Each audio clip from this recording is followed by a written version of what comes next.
Hello, everyone. Welcome to the Bearded Respect, number 125. Woo. And Mike is still part of the team. He's still in Europe. I'm just a fill-in guy. Will's just helping out while Mike's out. Mike would stop in, but it's like 2 in the morning where he is. Yep. But hey, now that you guys know, Jason can take a vacation now. I need one. So you want to welcome these fine people to the show? Yep, we'll get started here. Hey, John, good evening. Hello there. We got E-Rock. Hey, E. Hey, Michael. Michael's in early. No way. We got Robert. Hey, Robert. Hey, brother. Bayard Beard and Body. How you doing? There's Mrs. Bayou. I hope you're doing all well. Hello. Last week there was concerns. I hope everything went well. Yes, hopefully. It's still a little touch and go, but things are better than they were last week. Oh, Okay. that's good. Hey, Chris, the local dad jokester. Whiskers and Whiskey. Good evening. How you doing? Ours in Hey, Louisiana. William. Hey, how y'all are? Hello. Hey, Shade. American Classic Beard Co. Good to see you. Personal friend of mine. Bearded Psycho.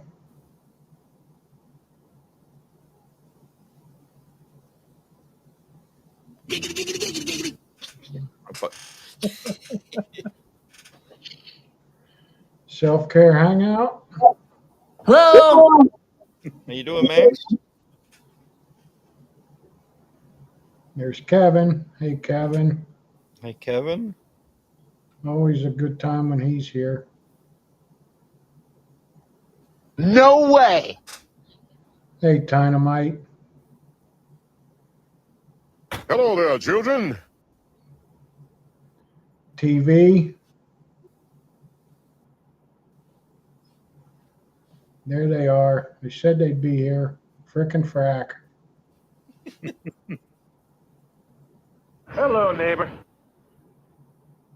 There's it's got to be one of my favorite handles. Toll Booth Willie.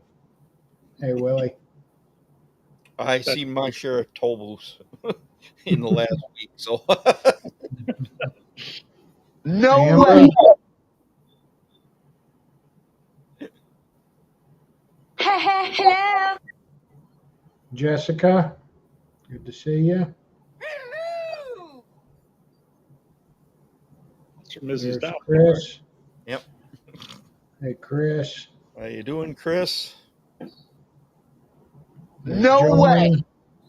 Hey, John. John Drennan, not John Fox. A lot of Johns. Yeah, and the You're president, not that guy, pal. Trust me. You're not that guy. he just dropped a dad joke.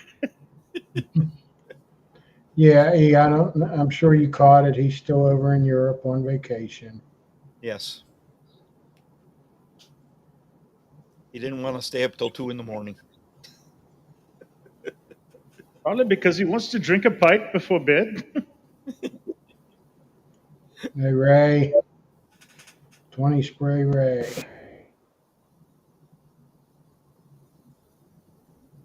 That's a Yeah. lot of praise. Just filling in. Hello.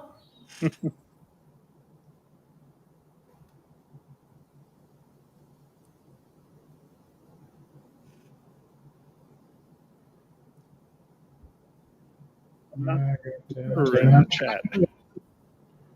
There's Brad. Hey, Brad.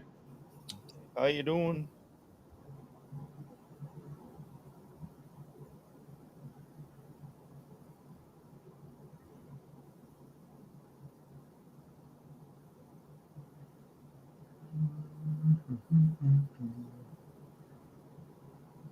There she is. There's Becky, Mrs. Brew City. Hello, Becky. Hello, Becky.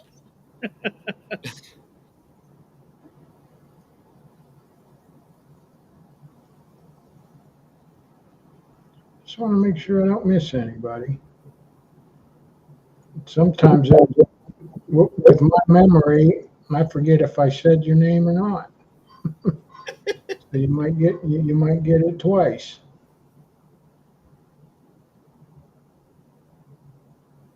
Getting it twice, but not at all. Yeah. Hey, Corey. Hey, Corey, how's it going? Hello there, children. I gotta get that sound effect. Oh, there. There's Dan. Hey, Dan. How you doing? Welcome back. Triple B. Hey, Triple B. I had a chance to meet him last weekend. It was I pretty saw cool. the picture. Yeah. Yep.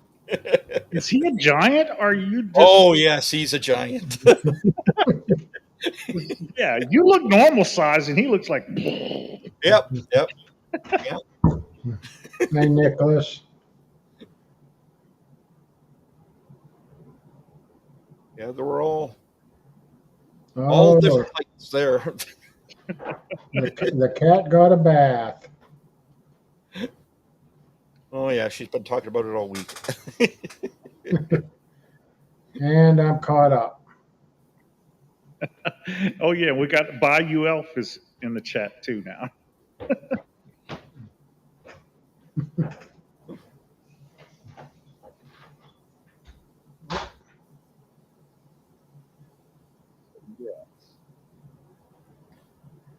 That's the one thing I've noticed. It doesn't matter how tall or short you are, you can still have an epic beard. Triple B says I'm just tiny. I don't know, but he looked like a pretty big guy. But you know, I'm only 5'6", and I only weigh like a $150. Yeah, Baird, maybe we'll make it out to Great American in Detroit.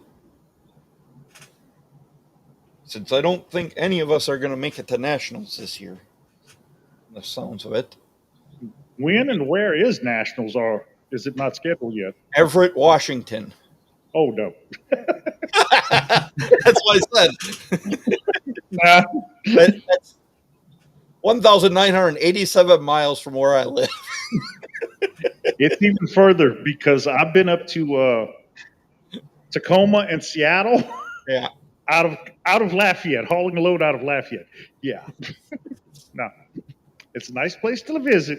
Don't get me wrong, but it's just a little too long of a trip. I don't know if Will's 5'6", but I'm 5'6".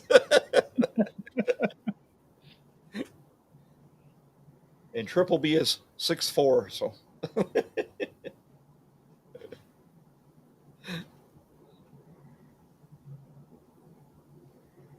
I'm 2,565 miles away. Yeah. Oh, I'm not even going to look it up. It would take me 38 hours. Closest, and he's got a conference to go to in Boston that week. It would take me 38 hours to drive there, it says. Well, if you have the right coffee, it can be done. There is no right coffee. There's no such thing. Oh man, you and Dagan must be like brothers or something. Y'all must be related. Yep. Yep. Yeah, we got some tall ones in here. Yep. Oh, where's Kyle?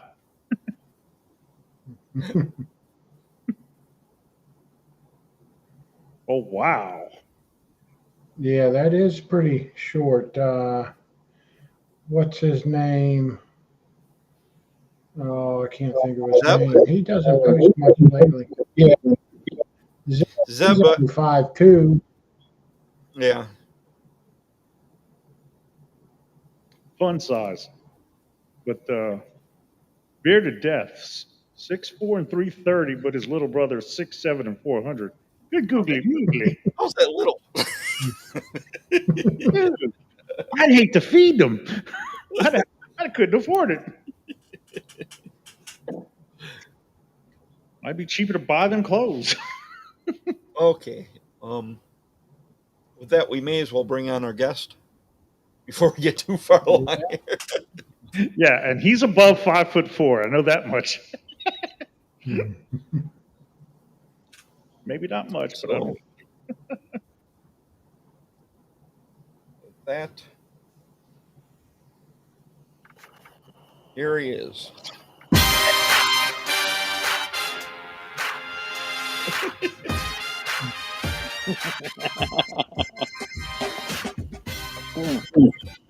Yeah, I'm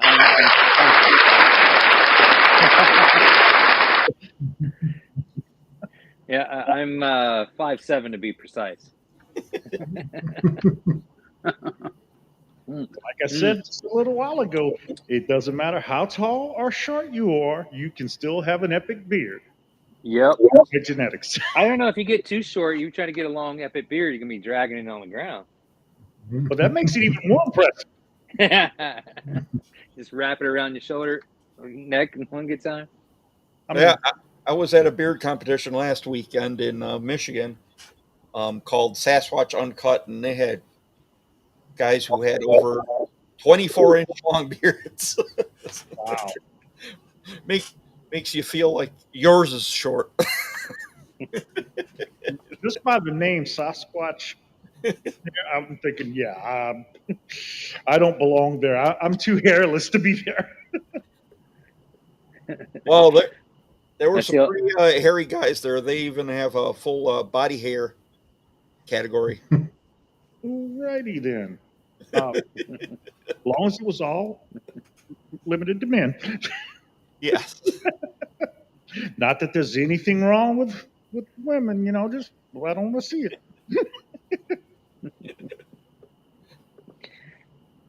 Yeah, I see all these comments, all these people saying, "Hey, Chris and True North, shout out to him, Corey, and everyone else as well."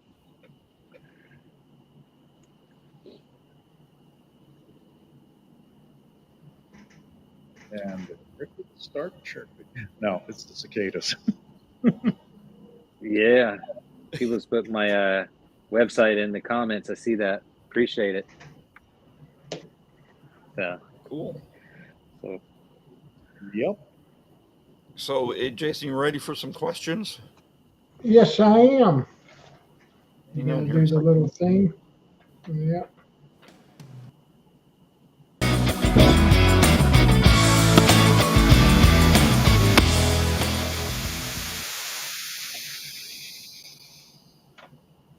And no Mike this week, but we've got Jason here to fill in. And an unreasonable facsimile. Okay, our first question, our old standby, gotta ask, what was your favorite toy as a kid? oh man, that's hard to say. I'll just say the He-Man toys. The He-Man action figures. So I like them. G.I. Joes. And then I moved on to guns. Used to play War in the Woods with my buddies. And then we moved on to BB guns. And and then about 12 years old, just like your last guest, I started skateboarding. And I skated till I was about 34 and 35 as well. And so I forget his name from Bearded Death. I watched that today, and I was just like, dude, this guy is just same thing as me. So I skated until I was about 34, 35. I just gave it up because I was getting older. Didn't want to take the risk of breaking myself and not being able to provide for my family. Yeah. So, Yeah. It's pretty cool. Yep.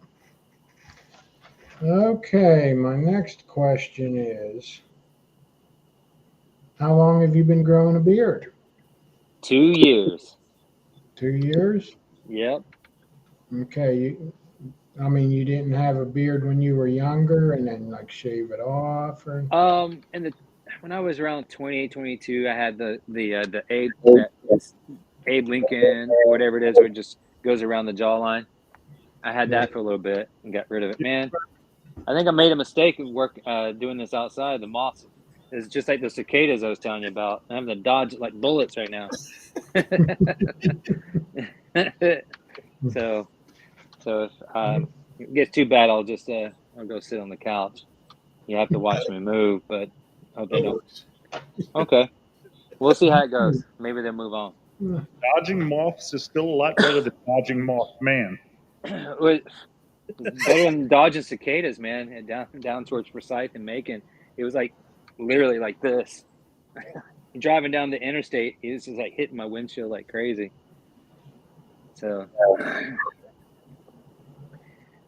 yeah, it was 2 years, and I like to keep it about where it's at. Now, other than, that's one, I'm going to point this out. That's one thing about your website. A lot of companies give a little bit of background and history and things about you, about yourself, which is nice. I like that. But what other than making beard products, what are some of your other hobbies and what do you like to do? Well, if you check out Valiant Images, I actually shared through Sockeye Valiant Images. I like to take photos as a hobby. I haven't done it in quite a bit. I've been keeping my camera in my truck, aka work truck, as well. I've been meaning to get back into it, but that's what I like to do. If I can find some people to jam with, I would like to play music. I haven't done that in a long time. So, and I have Call of Duty 3. The 2006. I like to play Skyrim. I wouldn't consider those hobbies, but that's what I do in my spare time. But yeah, Call of Duty. I like to play that if I'm as a way of relaxing in the evening, even though it's stressful. spawning and dying, and cursing out the lag. But yeah, photography and is the main thing I do, and as a hobby, and occasionally I pick up the guitar and fiddle around with that. Cool. What system do you play on?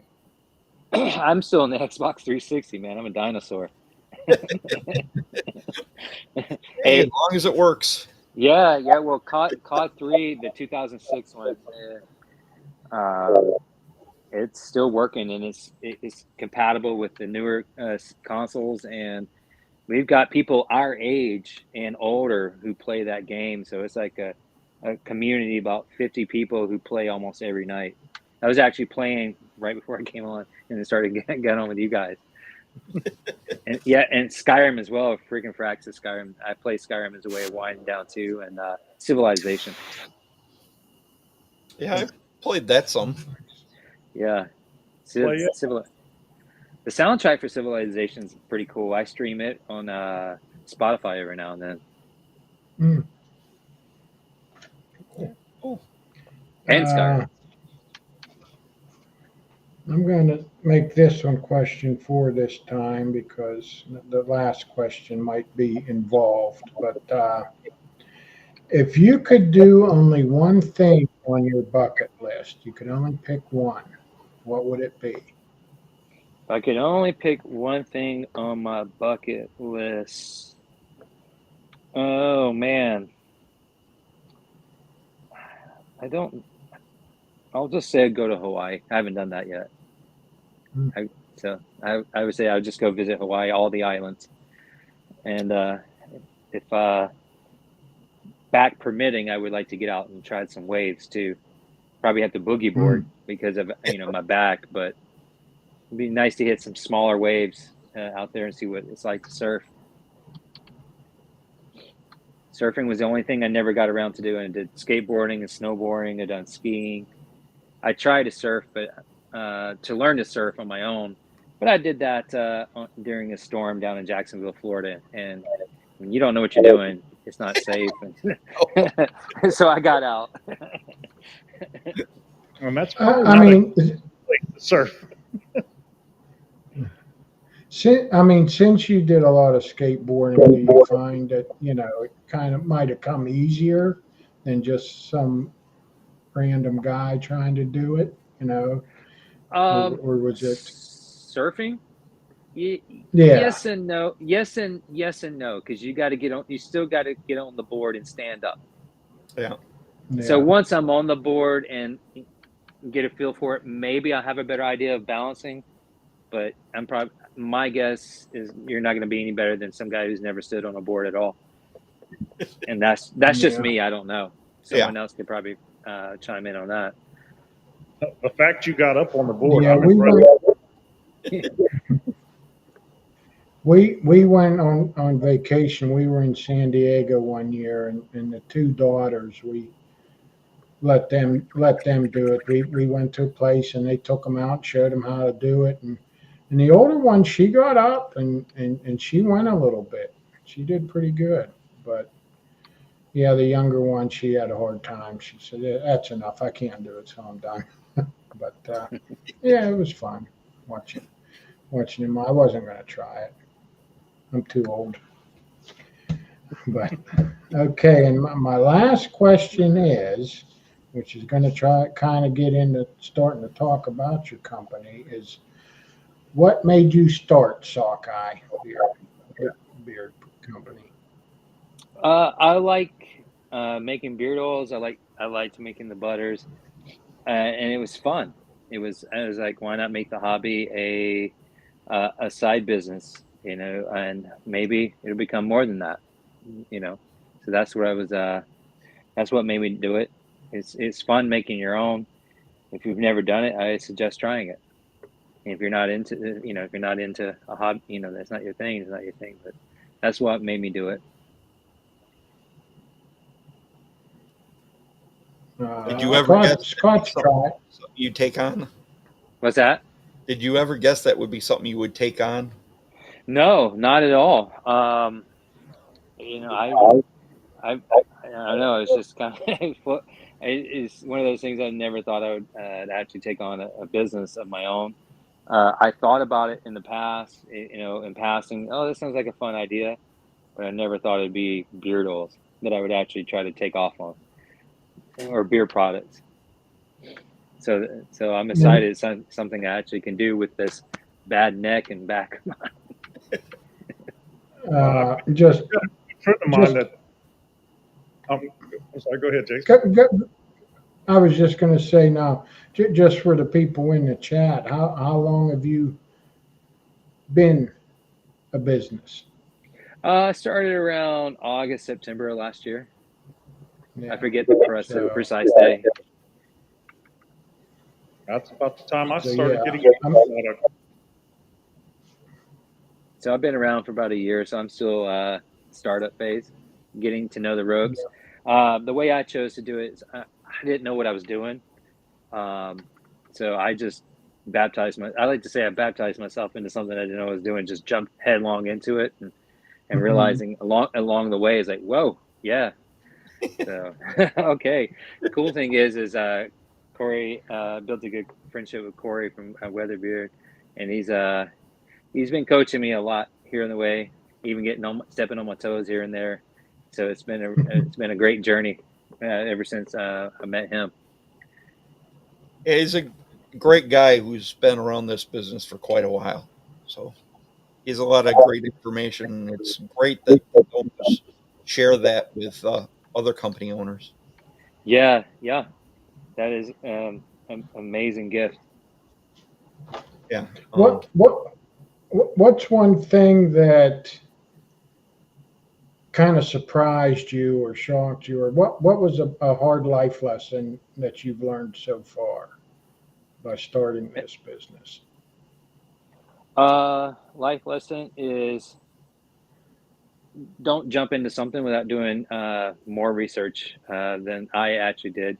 You need to, make sure you understand the math of the butters. The math, I started to get the bombs down before that, but I took them off because I want to find I wanted to take out the cocoa butter, and so it's best to have a little money saved aside.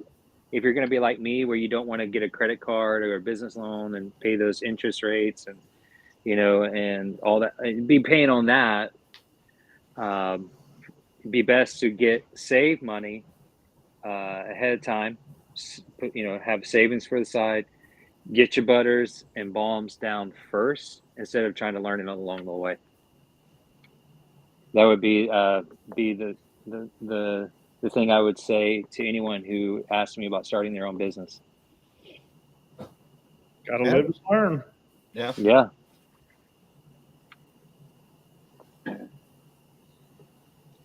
But yeah, I've got a friend of mine that he heard me mention in a live stream that I need to pick up a second income, a side income. And he called me up and says, "Hey man, I can get you started out and teach you how to make beard oil and beard butter. And man, you can start making money real quick." I'm like, "No man, I was talking about something a little more passive." He said, "Okay, if you don't want to know, let me know." And I'm like, "Okay, appreciate it, man."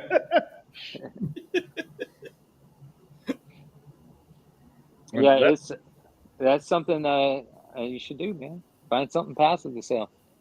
Now that's something my wife was thinking about, and I told her, I said, "Babe, why reinvent the wheel? I mean, look at the companies that we've got here available. Man, I don't need to make it. I'm getting great products already." Supposedly you wanted to sell feet pics. Hey man, if I can, I will. What the heck? I'm having surgery next week, man. Somebody's got to pay the bills. Oh yeah, it's kind of tough out there unless you've got some kind of a secondary income. Yep. Yeah. Yep. Yeah, that's honest. Right. A little sob story. When I was in Alaska, I was struggling, and I just broke down because we was talking about photography, and this is I'm not suggesting this. I'm not saying I would ever do this now. I thought, you know what? I just don't give a rip anymore. I was like, I'll learn. People love weed in Alaska. I just learned to sell weed and make porn. And God hooked me up that week. Yeah, it's retarded, man. I was down and out. That's not making an honest side hustle without doing something that destroys people's lives is a good thing. And that's the moral of the story that I want to say. I was broke. I mean, I was like, man, I just want to give up. Screw it. And then, I prayed about it, and next thing I know, I was on a fishing boat. And I haven't looked back. I've never had it. I just that kind of stuff never crossed my mind again. It's just like, and so it was a weak moment of weakness. Wanted to give up, and then, God hooked me up with a good job, honest living. So, the point is passive income is better than turning to illicit stuff that destroys people's lives and is immoral. You know what I'm saying? Yeah. Yeah. Oh, I hear you. We're not going to be the street corner pharmaceutical sales rep, but Now you have a regular 9 to 5 now? Yeah, it's somewhat, and I wouldn't say it's 9 to 5. it's 8 in the morning until 8 in the evening. So I do door-to-door sales, knocking on people's doors. That guy you don't want, you see coming down the street, and you put the blinds down. That's me. Hey, I'm Chris. Your lawn looks like crap. Let me help you out. No, I don't say that, but yeah, there's a lot of people out there who have a lot of HOAs and neighborhoods, and they get fines. And I'm like, hey, let me help you out, get those fines away, take care of those weeds for you. So I sell lawn care. Oh, Okay. Okay. Well, that's cool. I didn't know if you were doing this full time yet or not. I mean, a lot of people don't do it full time yet. They just they can't. It wouldn't make it for them, you know. No, for me, I actually just wanted it to be a side hustle. And then I was talking to Corey, and he told me his story, and I was like, man, I'm 46 years old. It would be kind of nice if it becomes my full-time job. But, you know, Yeah. it's right now it's a side hustle, and it's a hobby as a business. Yeah. Yeah. Yeah, and that's how a lot of these beard companies started out. Just along those lines. But you were talking about Alaska, and that's the theme for your company. Do you want to tell us a little bit about that? Alaska? Well, yeah. Well, the company. Okay. Alaska is, to me, is one of the most, if not the top, most beautiful place to live in the world. You know, I lived in Homer, which is about 4.5 5-hour drive south of Anchorage on the Kenai Peninsula. You know, you come down the hill and you see the mountains and the bay, and you just fall in love. Especially if you go up in the summer, like going into May, into June, you just fall in love. I chose to move up in the middle of winter and in December when it's hard to find a job.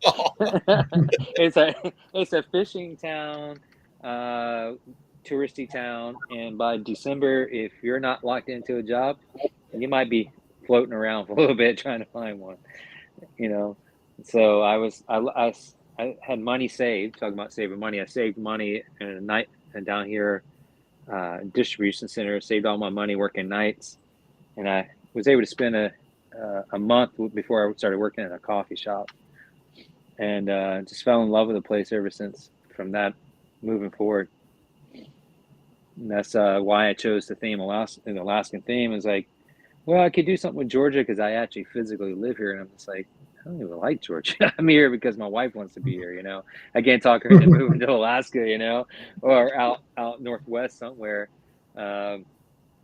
Where there's mountains, you know, when I say mountains, we're talking peaks. And I've got to have, you know, like Bilbo, it's mountains, Gandalf. I got to see mountains again. You know, that's where I'm at. So yeah, it's I long since found out there's a couple of companies in Alaska. You know, there's Permafrost and one other one, but there was really no Northwest kind of theme, Alaska theme, and I was like, oh, I'll just go with that because that's another thing I'm passionate about. Yeah, there's definitely some great views. You see a lot of great pictures from Alaska. And is there any? I know you have the Sockeye for a name. Does that come from being on the fishing boats, or? Yeah, just being around the culture of, you know, there was the fish stocks out there. You know, a lot of commercial fishing going on there. Like I said, I've been on a couple of boats, commercial fishing. We call them reds, but Sockeye is the same thing. When you're fishing, commercial fishing, you got pinks, which are humpies, reds, which are the Sockeyes, and it's kind of a cultural theme. I don't know what it's like going down to the Panhandle into Washington, but I do know where I was at. You might see a business pop up that says Sockeye, or anything related to the area. Mm-hmm. You know, so things like that. So that's where the name came from. Yeah, it's a pretty cool theme, and you don't expect that coming from Georgia. Yeah, yeah. I have a question. I actually live on a mountain here in Pennsylvania, and it's called Penview Mountain. However, I just wanted to look it up to let you know. Its elevation is only 1,893 feet, so that's just like a hill as to what you're talking about.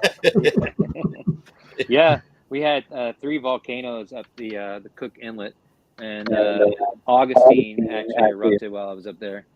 Augustine and Redoubt. So that was pretty interesting to see all the ash floating around. And did you guys like sacrifice a virgin to make the volcano stop? No, we had to wear our mask, where you have to put like a sock or something over your vents in the cars. The filters of your car to keep it from clogging up. Now, I have a fishing question for you, Chris. Sure. When you were up there, did you catch salmon or salmon? Salmon. And I had to move up there to learn the L was silent. As soon as I said salmon, they corrected me pretty fast.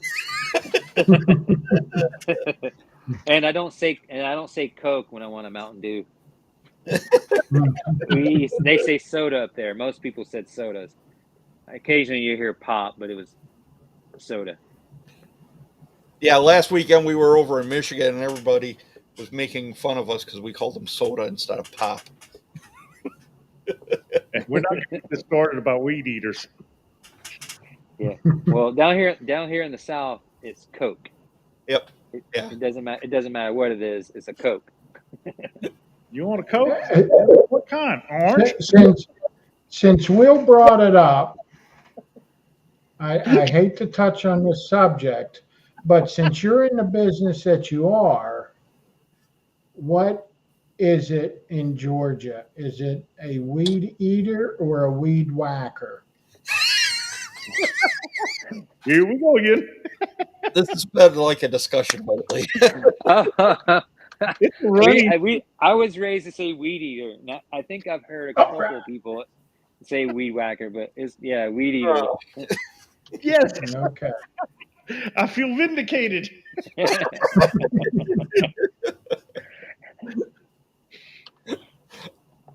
don't know. Whatever brought it up. No, now that's enough. No more discussion, boy. We got into heated debates on that. But, yeah, that could take over the show. Since we had a professional in the house, I thought I'd ask him. Anybody wants to carry it on Instagram or Facebook. We're done with it for tonight. Oh. Man, those things can go on forever, and they're fun to have. Yep. So it's like potato. But yeah, man.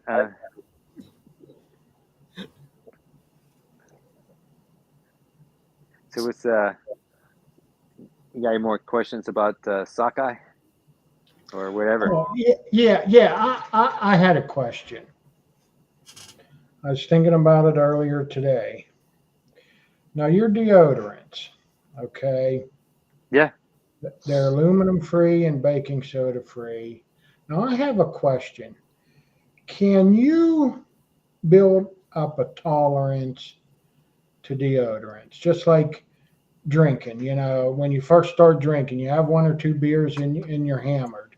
But if you keep at it, you can drink a case and it doesn't bother you. Can you build up a tolerance to deodorants? We got a cat introducing itself. Nice. Cool. In my research of trying to do in deodorants, I didn't research that deep into it. I just wanted to. I was like, well, if I'm going to make butters, let me see what I could do with a deodorant. So, and I started researching natural deodorants, other companies, and what they were using, and tried a couple of formulas and try to, YouTube videos. So as far as that depth of knowledge, I don't know. I couldn't tell you. The only reason I ask is I had trouble for years using the store-bought stuff. And it got to the point where I was just using Gold Bond powder, Mm-hmm. you know. And then I found some, you know, the natural deodorant. So, and I know they always say there's always, you know, it takes a certain amount of time to rid yourself of all that aluminum that's in your system, you know, until it starts working well for you. So Mm-hmm. when I kind of first got into the natural deodorants, I didn't have an issue because I hadn't used regular deodorant for over a year. And now my wife, she has bought me that Mando deodorant, which is by Lume, Lume, which says it's okay. And the first couple bars she got me worked really well, but then I ran out and she got me a 3-pack now, and Mm-hmm. I'm starting to find it's not working as well as it did before. Huh. So that's why I was wondering if you could build a tolerance to it, or you It, know. I don't know, man. I've been using my own deodorants for months now, and I don't stink. Yeah. And the real test was people like Will here trying it out while they're working out, and I put some on this morning, and I don't stink, so I couldn't tell you. That's interesting. Now I'm gonna look that up. Well, the thing is too that I wonder is, you know, where I work, we get uniforms, and I mean, they're Carhartt jeans we get through the rental service, and the t-shirts, I just get a t-shirt, but they're a 50-50. I think it's 50-50. It might even be more polyester than cotton, just because it holds up better in their washing, you know. And so sometimes I don't know if it's the detergent they're using, you know, but towards the end of the day, even at work, I mean, I wouldn't say I totally stink, but I don't smell like I did in the morning, you know. And so that, you know, maybe it's their detergent. I don't know. Yeah, that's something we have to research, just in case someone else asks me that. Be a little more knowledgeable about what's going on. Yeah. So, Or just use Sockeye deodorant, and no matter what you're Well, wearing, you won't. that's why I was thinking of trying it. That's yeah, man. Well, since we're talking about that stuff, I created a little presentation just to let people know about what you have to offer. Hmm. So we'll get into that quick.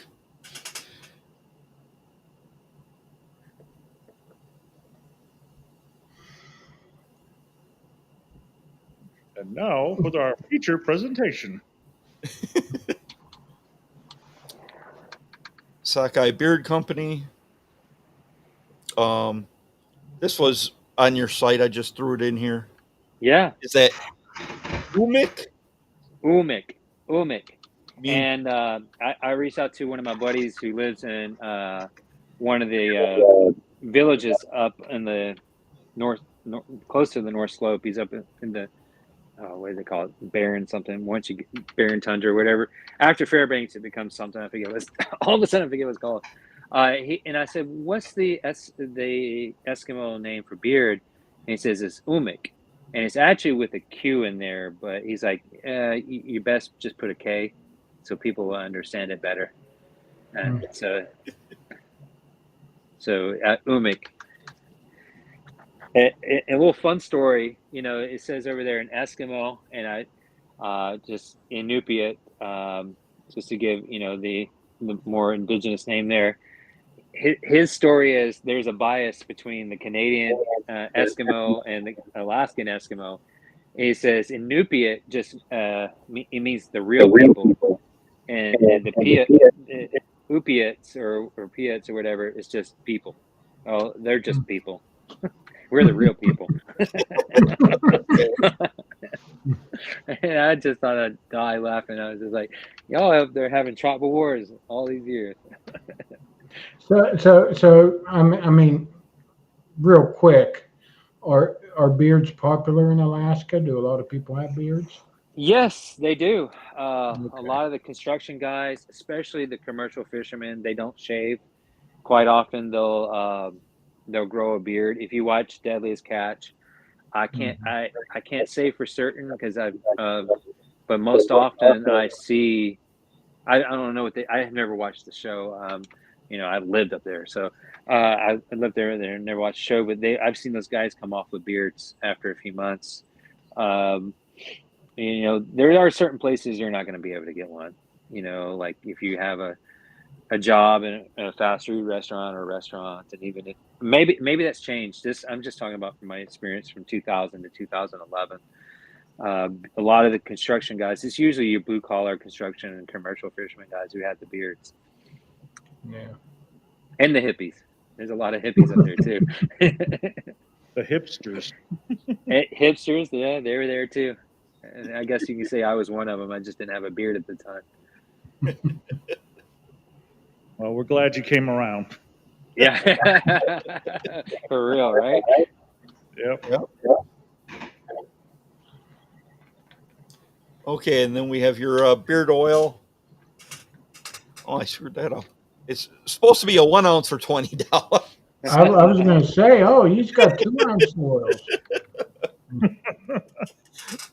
Oh, and the ingredients we have are jojoba oil, argan oil, meadow foam seed oil, rosehip oil, and essential oils. And I believe there's some fragrance in there. Yeah, yeah. There's fragrance in the Journeyman. You'll find fragrance, and I put that in there on the bottles, which blends have fragrance oils, and most all of them are going to have, except for Blue River. There's no. Yeah, there is. Sorry, there is essential in there. The ginger is essential oil, but the other two are fragrances. But yeah, there's fragrance oils and essential oils. Northern Lights is just straight essential oil. Okay. And I can speak from personal experience. Journeyman knocked it out the park with this scent. It is great. And then we have beard butters. I believe I got that right as being a 2 ounce for $20. Yeah. Yep, you got that one right. Shea butter, jojoba oil, argan oil, meadow foam seed oil, rosehip oil, and essential oils, and some fragrance as we discussed. Yep. And that's a pretty creamy butter. Very. Yeah. Yeah. I really enjoy it. Don't know how many of you folks at home can see that, but you can Yeah. tell I've used quite a bit of it. Okay, and then going over some of your scents. Denali, which is a smooth blend of sandalwood, bergamot, vanilla, eliciting the tranquil majesty of the Denali wilderness. Captain's Brew, which is a fusion of rustic woods, coffee. Oh, I'm going to butcher that word. Copaiba.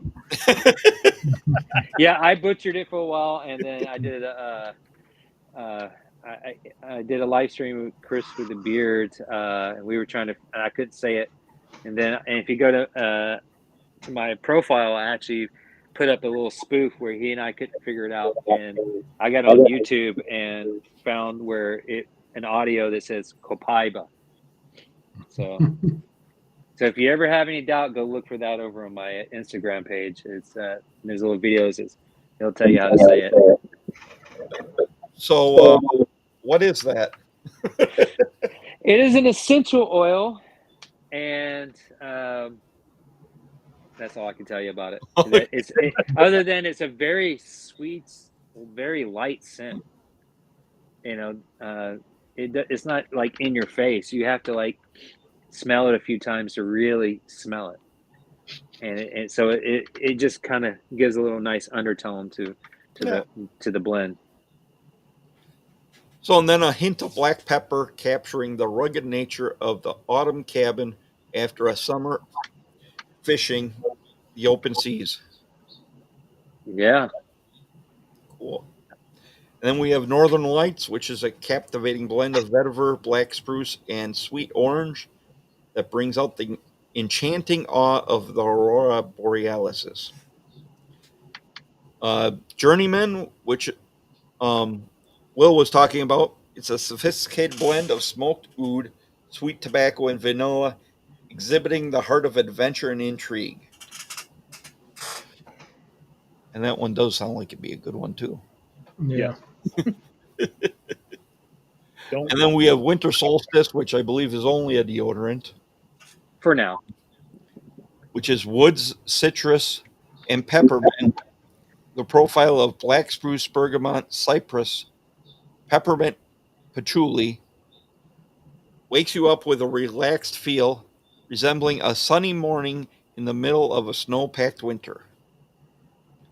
And we've got Blue River, which is a refreshing cologne profile with a touch of wood and spice. So, John Drennan, to answer your question, I didn't want you to think we were ignoring you. You asked if he had some woodsy, earthy scents. I was waiting for this, so I think that answered your question. Yeah, the Blue River, I think, is very woodsy, probably a little earthy.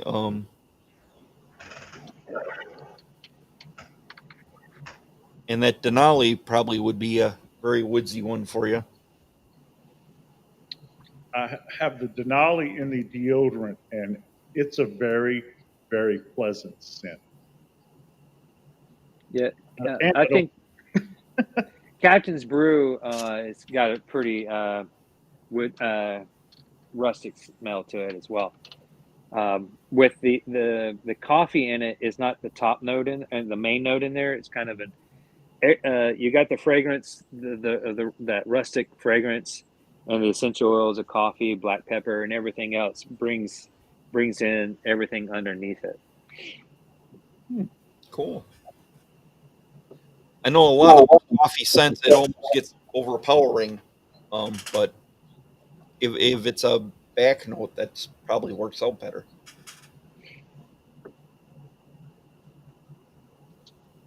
Yeah, most definitely. Because I have another coffee scented product, and it smells great. Don't get me wrong, but it's a little too strong to smell all day, in my opinion.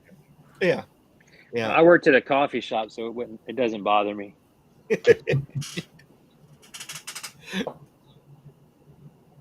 And then we have your deodorant, which is a 2 ounce for $12, with shea butter, arrowroot powder, coconut oil, safflower oil, beeswax, magnesium hydroxide, zinc oxide, vitamin E, fragrance and essential oil. And all of Sockeye Beard Company's deodorants are aluminum free, made without baking soda, and long lasting. And I can attest to that. Yeah, that baking soda, man, it just made me. I made a blend with baking soda, and it just hurt right here. And I said, "Yep, no, that ain't happening." Chris, any plans for a bourbon and tobacco scent? Yes, there's plans for that. I just haven't gotten around to it. I think I'll be very interested in that. Yeah, yeah. I'm hoping to. There's so many bourbon fragrances out there. I want to be just as unique as everybody else. So, but if all else fails, I like to keep it simple. Like my carriers are just simple. Just you got the 4 carriers there, and I just keep it simple. So there's a chance I might just throw you a simple blend out there as well. Yeah. As long as it works and smells good, that's all that matters. Yeah. Exactly. And then we also have deodorant for the ladies out there. with arrowroot powder, shea butter, coconut oil, safflower oil, magnesium hydroxide, zinc oxide, vitamin E, essential oils. It comes in either unscented or moonbeam scent. And the moonbeam is infused with lavender, vanilla, and lang lang. It offers a gentle and effective shield against the day's hustle. Yeah. What do you think about that moonbeam sound there, Will? It's great, man. She thinks Yeah. it's too. Yeah. Moonbeam, I got the idea from Will's wife, her Instagram profile. And it's like, that's a cool name. And so I was like, that'd be a cool name for a blend as well. And then he made the perfect blend for her because I'm not saying my wife doesn't know all of these fragrances combinations, but when she smelled it, she's like, "This is something I would do," and I was like, "Cool, let me call her." Well, it looks like Becky might be interested in that as well. Well, Yeah. tell Becky to look up my wife on Instagram, and my wife will tell her about it. Yeah. So I would like to say I am doing the paste for the ladies because my wife and my sister-in-law, I was bouncing off of them before I had Will's wife try it. I went with the paste because it seems like a lot of ladies like the pasty stuff more, and they couldn't handle the beeswax in their arm. But I've since tried a couple of sticks for my mom, sister, and brought the beeswax down even for the men's deodorant. If any ladies hear about the ladies deodorant and want a stick, just message me Instagram or my website, and I'll make sure you'll get a stick instead of the same price as the tin cans, $12. So I can just make a stick for you. Yeah, I had one company that would put it in like well, it was a plastic jar instead of a tin, but it was different. But their blend seemed to work. So, And it's great that it's all natural. yes. And I never thought I'd say that. I've actually want it all natural. So as far as the paste goes, they do work just like the sticks. Because of the beeswax melting when I go to make these sticks, quite often there's leftovers, so I have to make extra so it bypasses the because everything I do double boiler. I'm a micro batch made to order at the moment until things start popping a little more. So I go to pour it in there, and I noticed I was losing some, and I would have to make a little extra. When I first started making it, and I was just like, no. So I make a little extra, and so whatever's left, I just pour it in for myself, and I've been using Northern Lights as a paste, and it works just the same. You just have to wash your hands afterwards, and I don't understand why the ladies are cool with that, but over the guys, in comparison to guys, most guys, just give me a stick and go. But if you're cool, it's just like with butter, you just have to clean your hands off afterwards. That's it. Or you use a popsicle stick. Yeah, I've or a popsicle stick. Yeah. Yeah. Suppose never really thought of it. Oh, and that reminds me, I need to get on the ball about that. I want to bring out some sticks with these ladies deodorant so they can do that. Well, I've just been so busy, it literally spaced my mind. I'm a one-man show, so my apologies. Until then, I have a great excuse to buy popsicles now. Okay, maybe I'll when I see when you guys reach out to get one for me, I'll just not put a stick in there.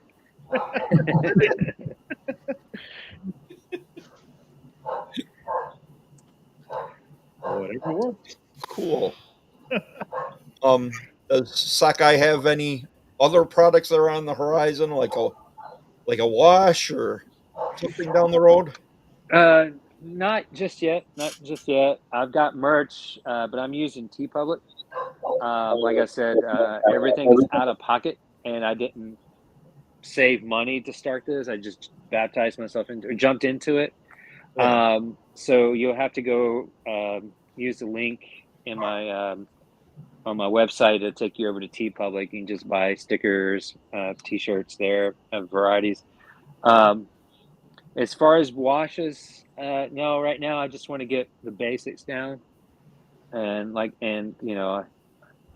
just go from there. I do plan on bringing bombs back. I just got to get around to having the money to buy the labels. And that's it. So you got your formula for that. Oh, Yeah, oh. you just got to get the labels. And so if anyone wants one, you just reach out to me. It's the same price as the beard oils and beer bombs. I mean, beer butters. So. And putting a link in the chat here for the merchandise. And this is the website. There, I think there is more than that.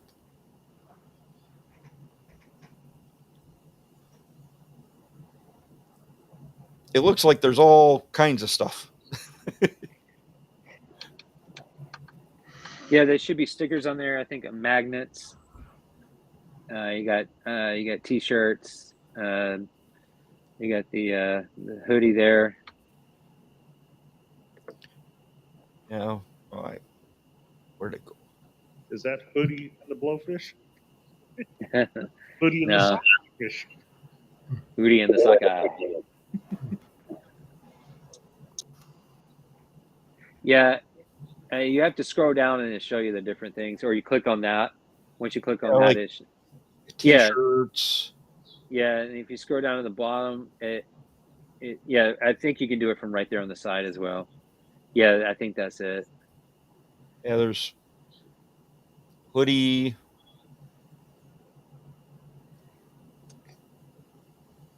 Some hats. Just find a category you're looking for, and you can pretty much go to it. Yeah, baseball tees are on there. Yeah.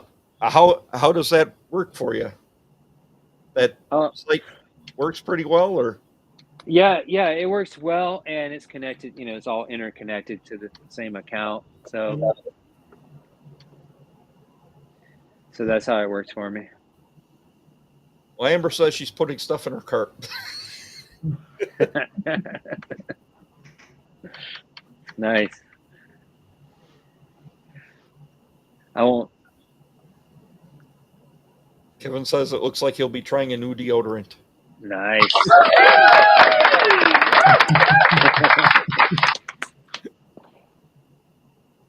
Yep. Yeah, and I need to get more official labels for the deodorants. I found a nice generic label, and I just print them off here with a Brother printer. So that's where I'm at with that right now. As more revenue comes in, it pays for the business itself. That's whatever, I probably could pocket. I'm just going to be putting right back into the business to buy labels. Yeah, that's how a lot of owners do it too. Yeah. I know of beer company owners who've been in business for probably 5 years, and they still don't pay themselves. Yeah. They still keep investing it into the business. Yeah, it's a fun business too, man. And that's my encouragement to anyone out there is if you got a hobby, do it as a side hustle. Start small. Don't go into debt. Don't pay interest rates if you can. And it's nothing against those who are in business loans. It's not shaming them. It's just if you're like me, you're starting from the post side of the tracks and medical bills because and that's not sob story. I'm just trying to encourage people to be wise with their investment and how they start a business. And the point is it's fun. 5 years from now, don't pay myself, put it back into the business. And so yeah, well, as long as you enjoy what you're doing, why not? Yeah, exactly. So that means everybody has to buy some deodorant tonight. Yeah, I want to make it so just so you guys know it is made to order. I did put it on Instagram. It could take up to 3 business days, especially with this day job and peak season. I didn't get home to 6:30, and then I got to sleep, so there's got to be time and then I got to eat. Then I'm working from the house. I got Really? to make room to start Sockeye. So it may take a couple days to get shipped to you because it's all made from scratch. Oh, Yeah, but it's made fresh, so Yeah. I want the drone to just drop it off at my house, like within 5 minutes to place an order. Nice.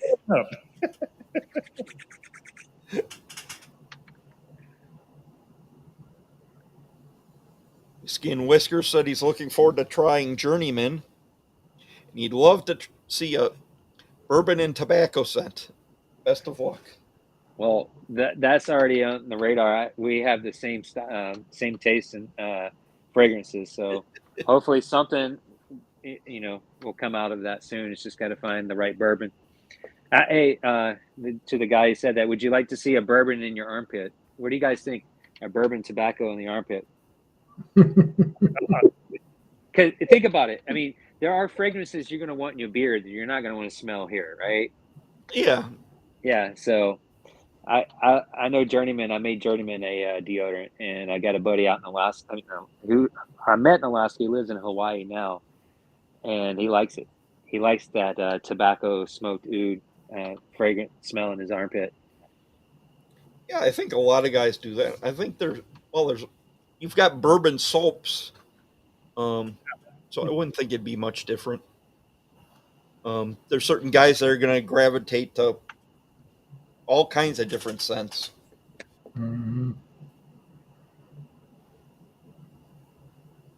Yeah, and typically I'm not smelling my armpits, but Yeah.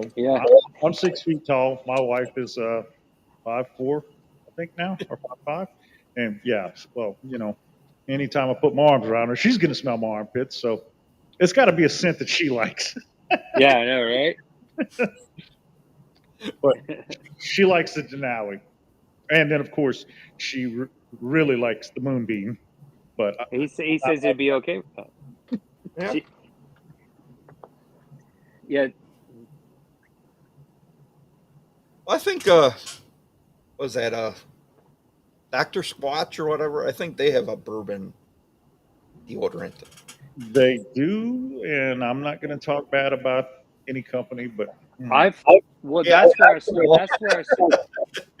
that's where I started. Actually, it was Dr. Squatch. I even looked at their ingredients for deodorants, and I'm just like, oh man, they got all these scientific names for it. I'm just gonna keep it simple. I don't understand all this. And I had to look some of that stuff. I'm like, what is that? So I'm sitting on the internet looking up what they had. I know what you're talking about. The bourbon something. It doesn't smell that bourbon. Yeah. I'm not obviously I drink, but I'm not a big bourbon guy. It's usually IPAs or margaritas and occasionally a whiskey. But even that has to be. I can't take it straight. So to me, it doesn't smell like alcohol. It doesn't smell like a bourbon. But maybe I'm wrong. Maybe if anyone's big on bourbon, they could tell me if it does smell like it. But I just thought it smelled great, to be honest with you. Yeah. the bourbon scent product was from Duke Cannon, and I don't think it smells like bourbon, but I fell in love with bourbon scents just from their soap and their solid cologne. And then when they came out with the body wash, it was like, oh my God. And it smells so good that my wife took my bottle. I like to use the bar soap, but it's okay. Yeah, that Buffalo Trace smells pretty good. Oh, yes. But I wouldn't say it smells like a bottle of bourbon. If a bottle of bourbon smelled like that, it probably wouldn't taste like bourbon. No. No.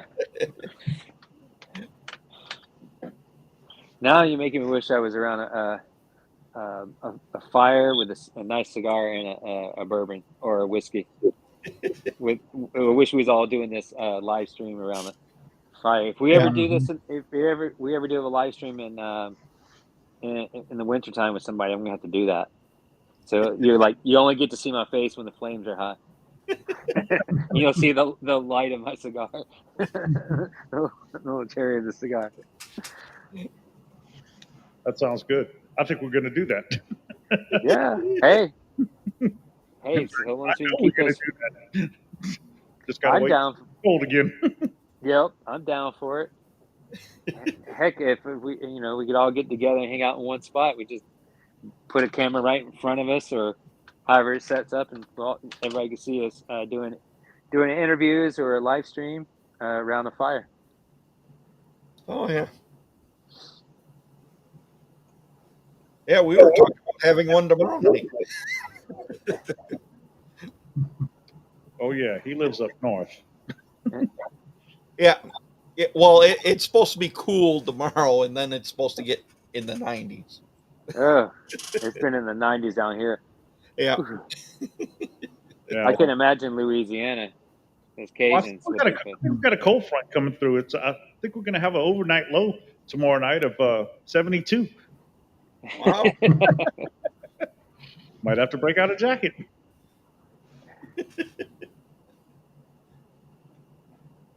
Jason, you're going to be in There a we toga? go. Yeah. I think I might. We're going to do that on pay-per-view because I'd pay money to see that. So some guy mentioned about dancing around in a toga. Like we could all just dress in togas. Party. Yeah, if you Will can tell you if you haven't figured out, man. I don't like to take. I could be either two extremes: super serious about something, or not serious. And when I'm not serious, man, it's Animal House without the total chaos, and the debauchery. I'm not into debauchery, but a bunch of guys doing a live stream in togas just for the fun of it sounds fun to me. I just don't know how to make that laurel wreath to put on my head. Yeah, I have fun with it, man. Life's too short to be too serious all the time. Definitely. Oh, yeah. That's what I try to tell my wife. She worries about everything too much. Well, last Sunday we had a graduation party for my youngest one. She graduated this year, and she goes to the store and buys all this food. She's going to make little slider sandwiches, so she bought a bunch of them Hawaiian rolls, and she gets. We have a ham and Swiss, we have a roast beef and cheddar. We have like a pepperoni and mozzarella, and then we browned up hamburger and just threw in a bunch of American cheese and melted it all together. So it's just like a cheesy hamburger. We had 4 big trays of that stuff. Plus we had rigatonis, hot dogs, and all. And my daughter didn't invite that many people. So I've been eating that stuff all week. I'm still eating. I did kick the potato salad. I kicked the pasta salad, and I just kicked the baked beans today. So you poor thing, being forced to eat those little slider sandwiches. Well, I love it. I love it, but I'm just saying I know she spent too much money. Well, here's another thing. Okay. Helium for balloons. Okay. Just go get the pink tank at Walmart. Okay. Get the pink tank at Walmart. No, those don't last. You blow up the balloons, and within half an hour, they're already sagging.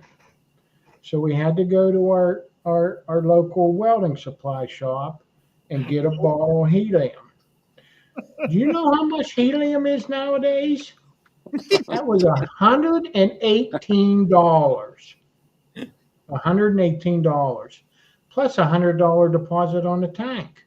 Oh, now we got that back, but it was $100. I said, you better blow up a shit pile of balloons. and of course she didn't blow them all up because it ran out of time. So when we all got back, because we rented a pavilion at a local park, so we got everything back. I opened that son of a bitch up and let it go into the atmosphere. First, I asked if anybody wanted a hit, so they could talk funny. And they said no, so I just cracked that valve open and let it go. I said, if I'm spending $118 on it, I'm letting it go. I'm not giving them any back. But yeah, I couldn't believe it. Crazy what stuff is. Jason was talking funny. That was a fun party, I bet. Oh man, Oh yeah. that's just wild, man. But that doesn't surprise me because even the cheap stuff these days is getting expensive. Yeah. Yeah. Yeah. Yeah. It's not cheap to make beard oils either, especially if you want to use good products as carriers. Yeah. And good brands of the jojoba and metafoam and any of the other carrier oils. It's not cheap anymore. So, but, do you have alligators down there, Will? Not in the city so much, but yeah, we got. Man, I think the algorithm somehow picked up that I must have liked one too many alligator reels from Florida, and I'd just be scrolling. And I'm like, I'm scared to go to Florida now, man. I don't want to go to Florida anymore. And allegedly, and I don't know, it's the internet, but my family likes to go to Panama City at the end of the season when there's hardly anybody there, so they actually enjoy the beach. And going in September, and there's an alligator on the beach in Panama City. Wow. And I'm like, alligators are saltwater? Are there any saltwater alligators down that way? I've never heard of that. Might be a croc. I'm kind of wondering if someone didn't take a pet out there and threw it on the beach.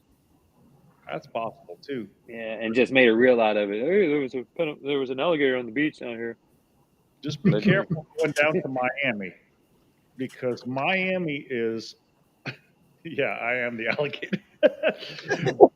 Miami is an international port, and I've heard this from people who work at ports.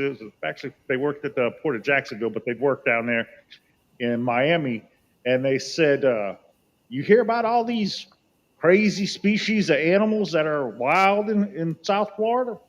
I said, no, not really. Well, you didn't hear about all, like the snakes, the anacondas, and the boas? And I'm like, well, yeah, I heard of that. He said, you know where that comes from? I said, I don't have a clue. It comes in from overseas and sits in customs, and all of these animals somehow get out. And they make it into the wild and start reproducing. So if there's something down there that's like really big and badass, it came from Miami. It's living the American dream, and I'm not going to stop it. Someone just said there's saltwater crocs down in Florida. Yeah. That's what I thought. Okay, so they are occasionally on the beach. Huh. Well, I saw a picture online a couple of weeks ago that a Dollar General store, not sure where, but somewhere here in Louisiana, they went outside, and it was from the picture, looked like, I'm guessing probably about an 8 or 9 foot gator was out there sleeping next to whatever the heck it is they have outside there. Man, that would be a rude awakening. You come to open up the store in the morning, and your security gator is out there. Yeah. Dude, imagine. Yeah, I would hate to be homeless down there. I feel sorry for the homeless guy. You wake up to a gator next to you, or sniffing you out. It might keep the homeless population down. Yeah. Wow. Wow. Yeah. Oh. So, yeah. So you guys got any more questions about Sockeye or anything? Other Nothing I can think of offhand. Okay. We're just wondering when is the Sockeye sponsored live stream toga party with bourbon and cigars? Hey, I've actually been thinking about doing a hangout with Sockeye where we could just hang out. Like I would like to do something where, it's either live stream, like I was talking to Will about it, where we just kind of hang out. Uh, I like these quaint live streams like this. It's just fun. Just have a party online and let others join in, and heck, even maybe let some of the people watching call in if they want or stuff like that, and just have a good time. So we could dress in togas. It'd be great. I'd be totally down for doing that. So I was wanting to do a hangout with Sockeye like that at some point. I don't know if it's possible, but maybe one day that could happen. Oh yeah, it's been done before, so I'm sure it can happen. Yeah, I thought about doing something crazy on here tonight, but I'm like, well, I got to represent Sockeye. I'm still new. People don't know me. So I can't just show up with a big, like, funky star glasses like Bootsy Collins or something, That's not that the ordinary, actually. Yeah. I've worn, for St. Patty's Day, I normally have these glasses I wear. St. Patty's, man. Speaking of holidays, of drinking holidays, I heard, did you know Cinco de Mayo was a made-up holiday? Or allegedly it's a made-up holiday? Yeah. I'm like, oh, well, It it's an doesn't excuse mean to drink. what everybody thinks it means. I don't remember what it means, but it's not what everybody thinks it is. It means the day we take all of those Americans' money when they come in to drink our margaritas. That's what it means. Pretty much. I'm just like, take my money. Give me Cinco de Mayo. No. Freaking Frack is asking where you're located. Oh, I'm here in Georgia, just an hour south of Atlanta. Georgia. Yeah. We were talking about, I'm not too far from Macon, actually, where the Allman Brothers originated from. They have they turned the house that they lived into a museum down there. That's pretty cool. Oh, yeah. And every time you say Macon, I'm thinking of Arkansas. Macon bacon.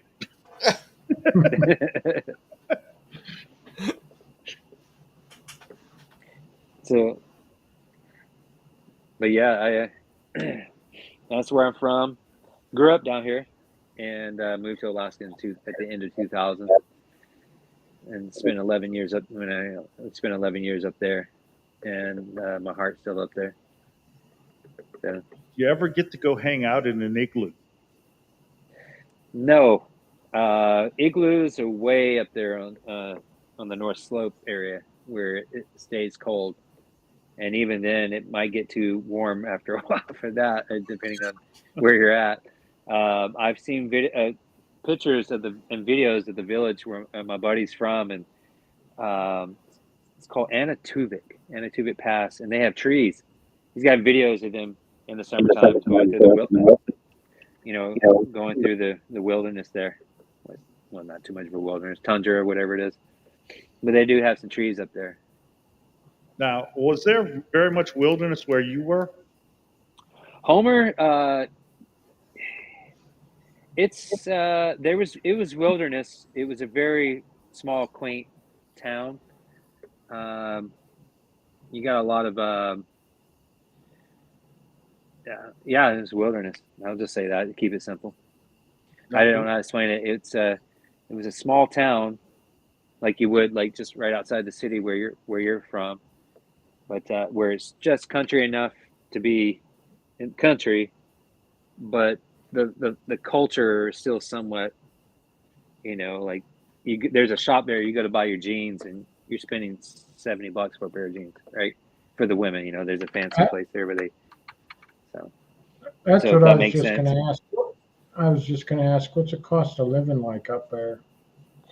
It's definitely more expensive. It's definitely more expensive. I would say add at least, if I recall correctly, you would want like a gallon of milk. You want to add at least two more dollars to it, or dollar two more to it. Wow. And then yeah. Reason I asked about the wilderness, when I was in high school, one of my classmates, his parents had, I mean, they owned a big company, but they had a mine in Alaska. I don't remember if it was gold or diamonds, but every summer they would go up there to Alaska. And Paul would tell us about it. He said, yeah, in town, everything's groovy cool, but there's a certain line you would reach where the town and basically civilization stopped and wilderness began. And he said the mosquitoes up there were unreal, outrageously unreal. Not even, you couldn't even compare it to what we have in Louisiana. We've got some places that are pretty like frightening with the skeeters. And he said that you go, if you cross that line and get into skeeter territory, they might just pick you up and carry you away. Yeah, it'd be a swarm of them just picking you up together. It gets pretty gnarly there. Where I was at, I was on the shore, so you had mosquitoes.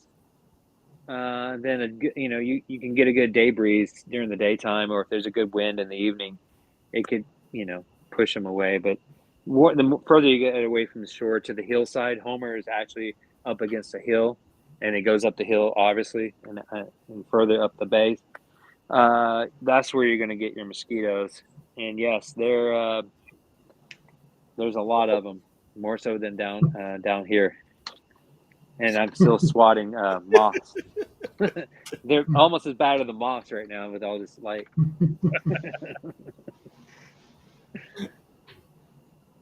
Light a fire. Yeah, right. Boy. I need to get one of those things that zaps them. One of those little lights. Hang it up close by next time I do a live stream outside, or sit outside too. But just you'll hear the zapping. Yeah, it's like I'll be saying something. Bzz. Maybe I'll put it behind me so you guys can see it too. Bzz, bzz, bzz. Yeah. So yeah, it's fun. You guys fish? I don't. I haven't in quite a few years. Yeah, if you saw the reel I put out this weekend, we went bass fishing. I didn't catch anything. I got a couple things on the hook, and it just got right off. I love fishing for bass, but last fishing trip I went on, we went with some friends that rented, it wasn't a cabin, it was a house up there on a lake, and the wind was blowing. Oh my goodness.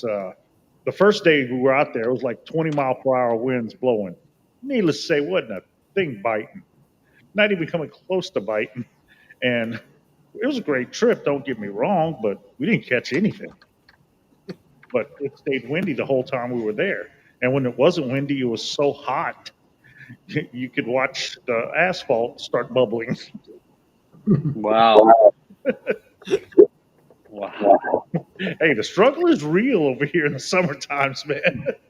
Yeah, I bet, man. And whoever thought asphalt was a good idea? Well, it might be great for up north, but the problem with Louisiana, you build a road with asphalt. Well, our summer times it's gonna buckle. You build a road with concrete, because our water table is so high, it's gonna sink and crack.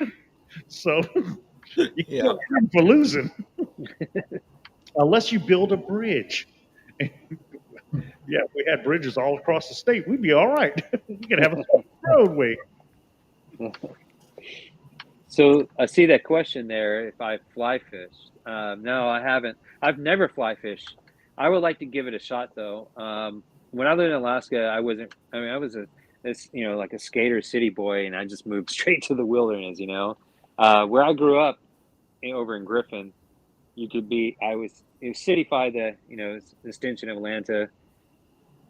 Skate, and then occasionally would go swimming in the river, and that was about as country as it got for me. So in Alaska, I never actually did any river fishing or anything like that. But it wasn't until I moved back in 2011 and I started actually casting a rod again, and I realized bass fishing is so much better than watching a cork just sit there and bob. So never fly fish in Alaska. But I have seen some of my friends do it, and it's definitely. Speaking of bucket lists, that would be a bucket list thing that I would like to try is fly fishing. It looks like work to me. It is. I'm pretty sure it is. But that's why one of the things I love about bass fishing is you're casting. You're constantly moving. That attention span. A lot of people say they ADD this day. I don't know if I really am or not. I'm part of that generation. We all think we're ADD, so it helps me out. So I think that a lot of that work would actually keep me occupied and busy. Otherwise, I'll get bored and go to sleep. Especially if it's hot. A heat will put you to sleep. Oh yeah. Oh, Especially our age, right? Yeah. You guys recall Well, fall asleep in the heat in 20? even when I was younger, I used to hunt. We used to hunt. And, when I was younger, my dad would take me out hunting, and he'd set me at a tree, and then he'd go walk around. And when he finally made it back to me, he'd catch me sleeping. Because you just got to get up too early in the morning to get out in the woods. Get up, you get all dressed up and get ready to go. Got your stuff, head out to the woods, and you sit down. You're just going to go to sleep. That's what I did. What'd you guys hunt? Just deer? Deer, whitetail. I never hunted small game. I did go out a couple times with a buddy of mine. He had some beagles, and we went rabbit hunting. And but yeah, it was mostly just whitetail.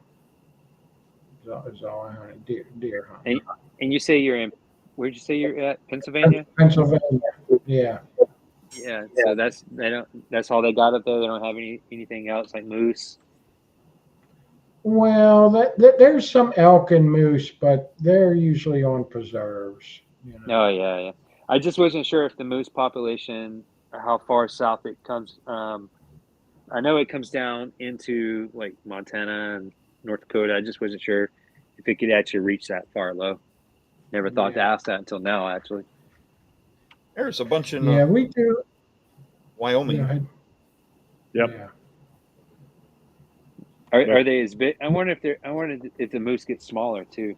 I wonder if they all just stay the same size from Wyoming all the way up to where I lived. When we were out in Wyoming, I saw a pretty big one. Or Yeah. at least I thought it was big. Was it the size of a horse or bigger? Oh yeah. Yeah. Okay, yeah. Then they stay the same no matter where they go. I was going to say, if the moose up in Wyoming are small compared to up north, I'm not going up north. Oh, dude, listen, yeah.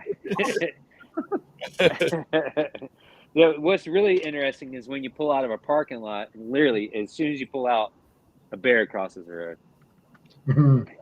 That's my favorite one. Of course, I don't want to have to encounter a bear like close to this thing or whatever, but it was kind of cool to be in town, and all this in town, there goes a bear. I was in Anchorage one time, and in a busy intersection, a bull moose was just eating on the tree. Well, when I was in Yellowstone once, that was before I went with Scott and Mike, me and my wife and kids, and we went into Yellowstone. And we come to this one area that was kind of developed. They had a little store and stuff, there. There was like 4 or 5 moose just in the yard eating off the trees and stuff. And yeah, the smallest one was about the size of a horse. Some of them guys are they're tall. The moose are tall. They got long legs.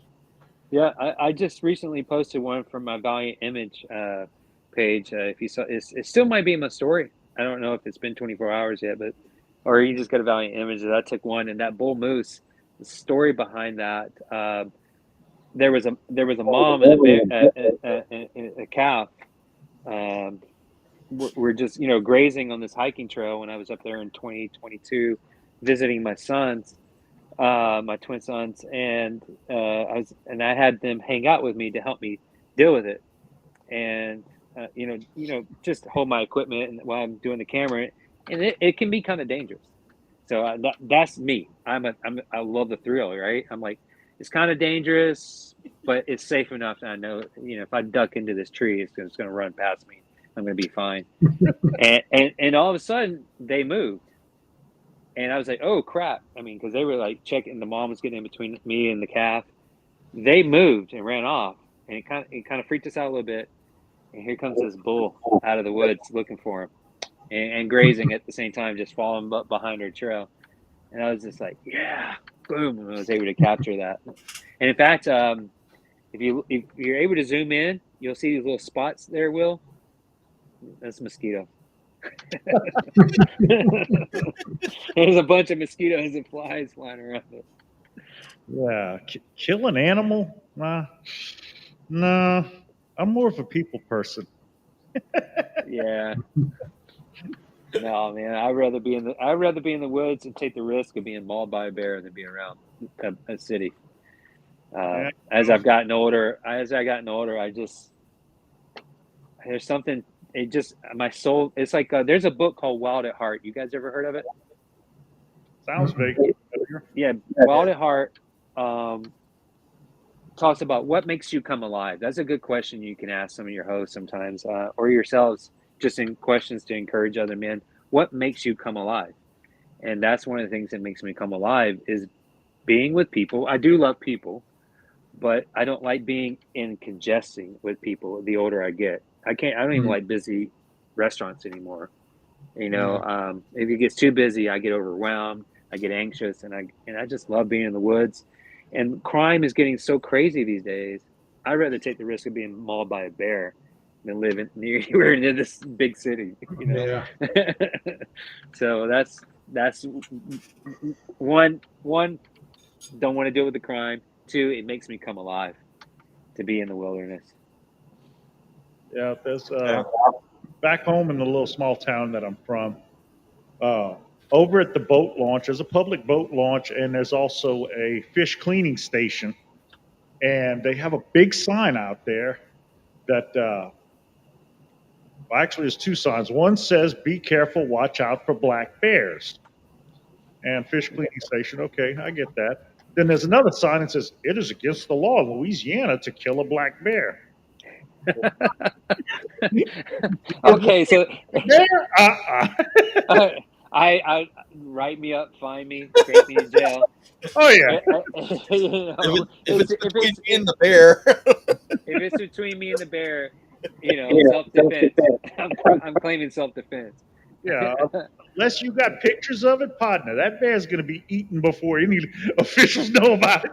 Yeah, I'm going to have me a new rug. Oh hell yeah! Yeah, someone said being mauled by a bear is easy compared to what they do to you in the city. Yeah, that's true, man. There's no telling what happened.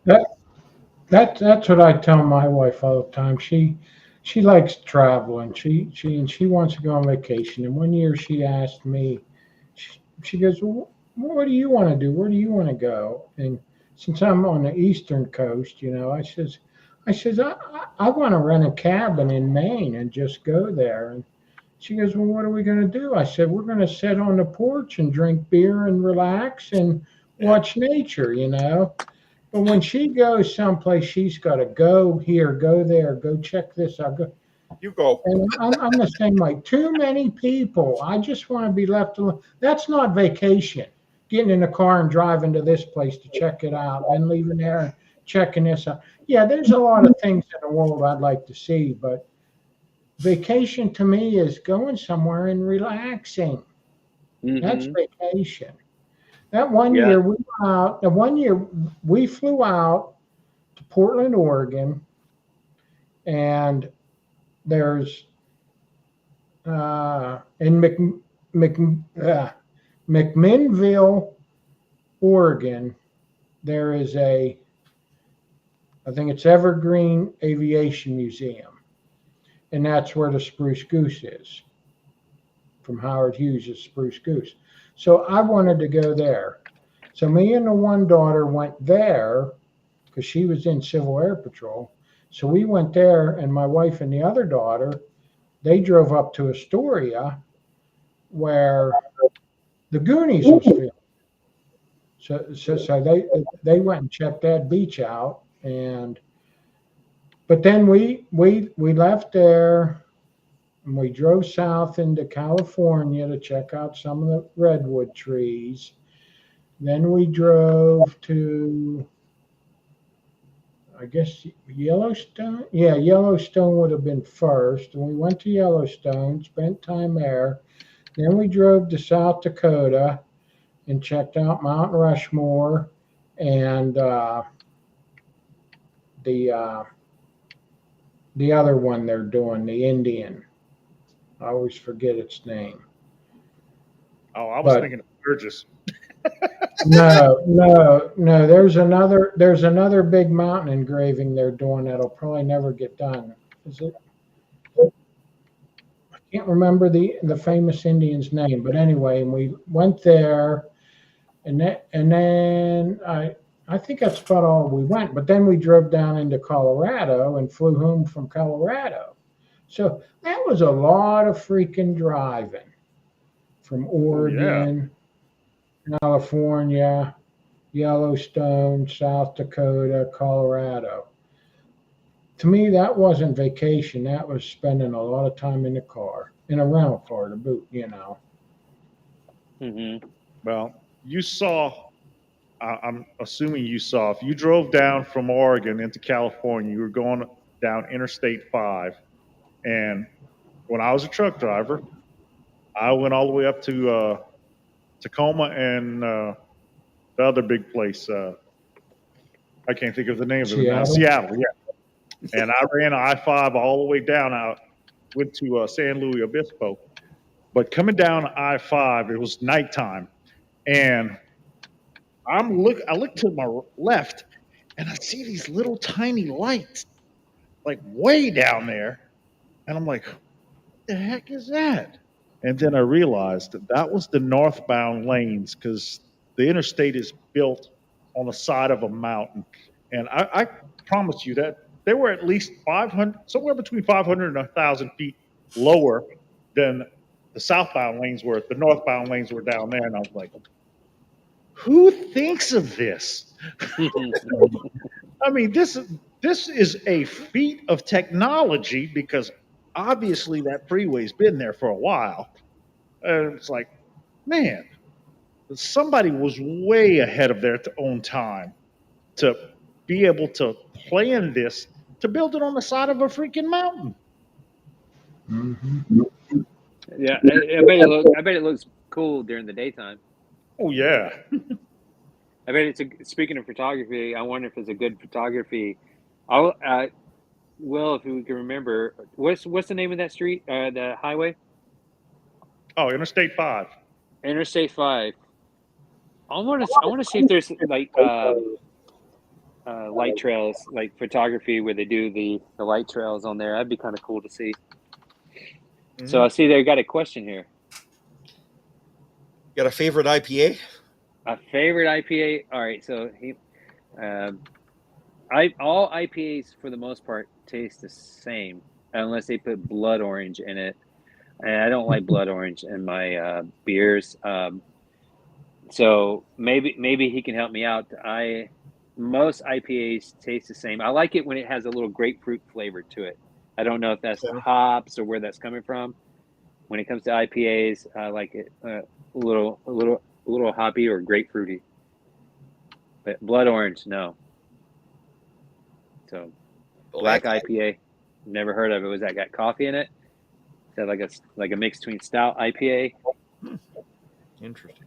Yeah, that is interesting. I don't know anything about IPAs other than people bashing on IPA drinking. I don't remember. It was a post I saw somewhere. Don't remember, but it was a post for a heated brush straightener, and the comments were just god awful haters in there. It was like, oh, you use a heated brush on your beard? Well, I bet you drink IPAs and while wearing your mom jeans. And I'm like, man. Yeah, they stereotype the beard. Yeah, I had a coworker try to discourage me with the whole. He was mocking the beard culture, saying, did it start with Duck Dynasty? Yeah, I don't even understand why all of a sudden people getting beards. Duck Dynasty, and why would you want to make a beard oil company and sell that? It's just going to go away. It's just a trend.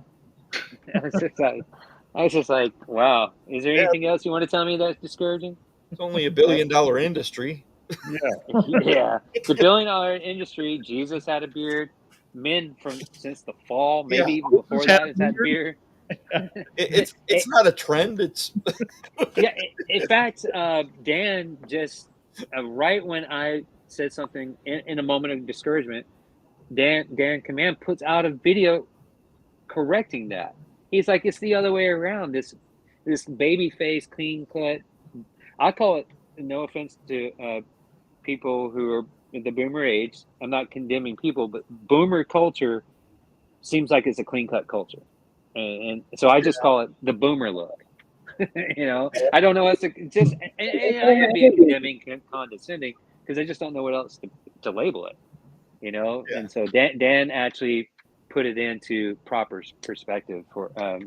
If you guys haven't seen that, so it came out in the past month, and The funny thing, though, about the haters, I went look at their profiles, and all of these guys were really too ugly to grow a beard. or they can't grow a beard. right. Yeah. Yeah, they can't grow a beard. I think that's more what it's about. Yeah, Mhm. it's probably. Yeah, and I think some people are just they worship themselves. They're too self-absorbed to appreciate other things that other people can do in life. I think that's what it boils down to. Is they're just miserable people.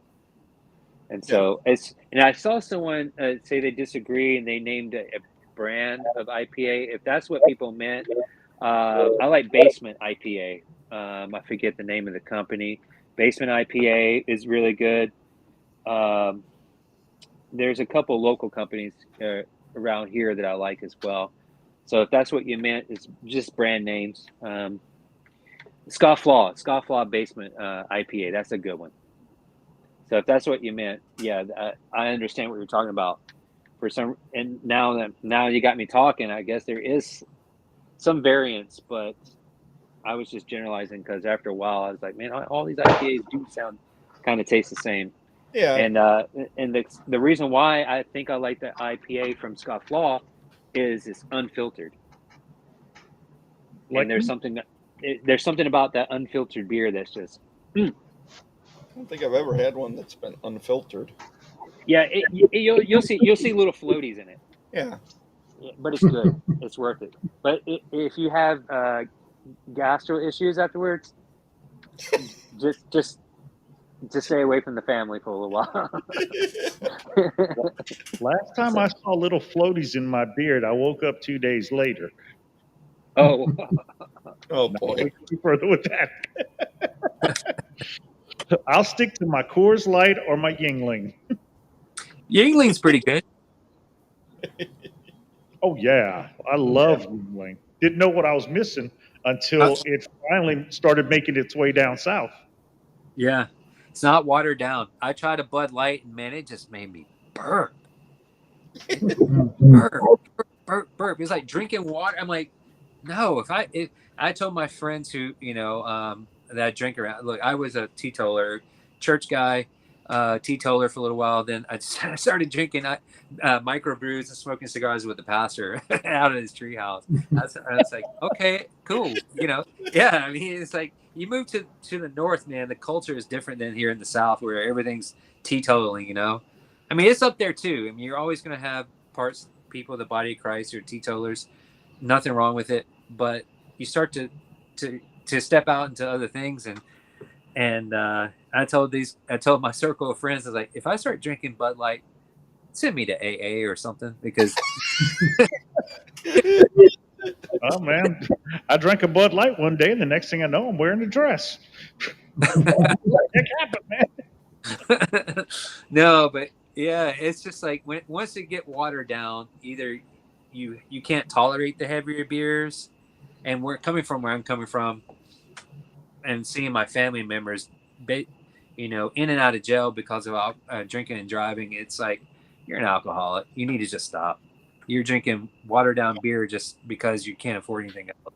And so I'm just like, dude, that it's nasty. It's just so nasty. It's either you have to watch how you drink because of your body, or you got a problem. Those are the only two extremes I could think of for drinking it. Yep. Yeah. So I had my earbuds died, so the sound quality is probably going to change for me. Let's see. It sound louder to me. A lot louder. Yeah. Oh, great. Great. Well, I just won't put these earbuds in. I got these the old school stringy ones I was about to try. I'll just go without it. I just want to make sure I'm able to hear you guys.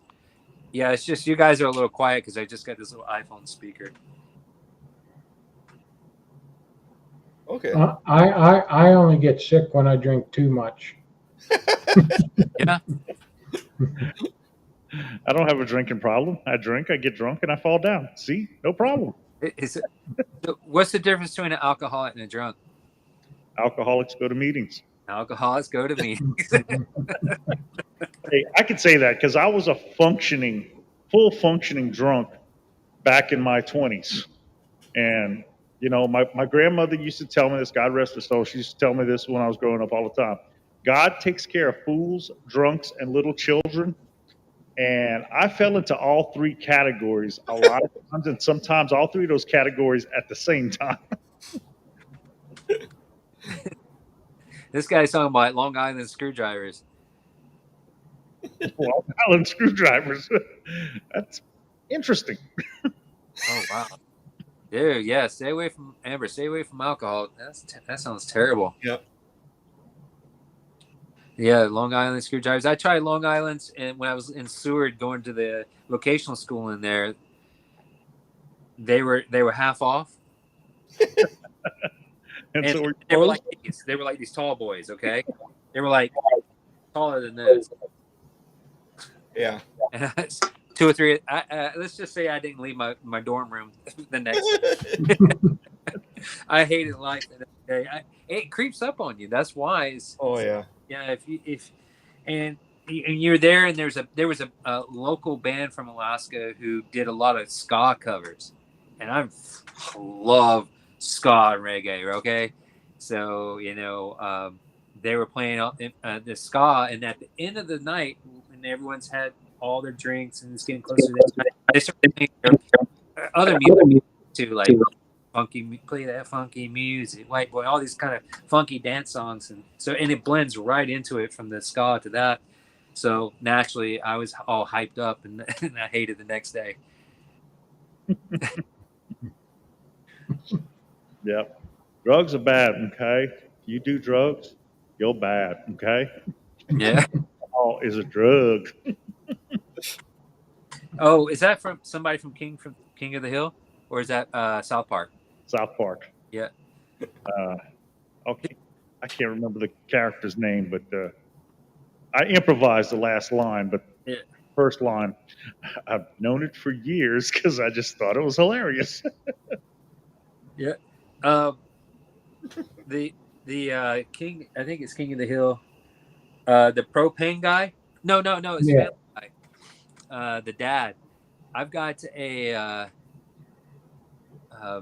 one of the higher up managers in the business I work for, and when we go to do our sales meetings, looks just like him with the dad name. He even has the double nut chin. Like he's a real life Peter Griffin. Yeah, he's a real life Peter Griffin. So I can't. So when he shows his face in the sales meetings, I'm glad they can't see my face because the whole time, man. It's like I feel like I'm talking to Peter Griffin here. And I actually have Peter Griffin as my text message alert on my phone. Oh boy. I'll pull to you guys after the stream. Yeah, I have to send me what it sounds like. Speaking of King of Hill, do you got in Reels? We were talking about Reels. Do you ever follow the guy who does the propane impersonation? Oh yeah. I've seen a couple of his. Yeah. Yeah. Somebody send me a link. Yeah, yeah. See that? You're in bed and you're not really as sleepy as you should be. You want to be. Yeah, I found him and I love it. So, My name is Hank Hill, and propane is my life. yeah, this guy, he's a really good impersonator. He looks almost like him.